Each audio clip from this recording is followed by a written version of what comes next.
Talk to us a little bit about the Jobs Act. Is it effective? Well, I think the Jobs Act was interesting. It opened up a lot for like the crowdfunding space, which was beneficial for people. I think that's, there's a lot of benefit in crowdfunding. We've seen it with Kickstarter and with other platforms like Prosper, where it can be a really viable alternative to sort of a traditional bank loan. I think on the hedge fund side, the Jobs Act came in with all this pomps and circumstance and said, you guys can start doing commercials now, and it's going to be great, and it's okay if you have a website that says more than your name, and please log in so that when people are trying to look you up on the internet, it's marginally clear what you do now. I think that was well intended, but you haven't seen anybody really act on it.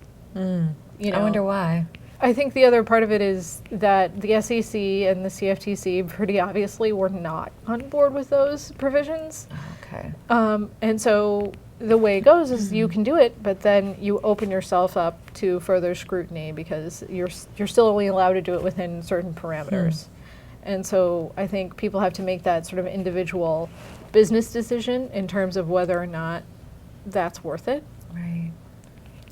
And in some cases, I've talked to funds where they're also concerned about pushback from existing investors because it's, a question of, okay, if you're launching this new campaign, how much are you focused on my money? It's easier to do that if you're a multi-billion-dollar fund with a dedicated marketing team, but it's harder to do that if you're a newer manager who probably arguably needs the advertising. Right.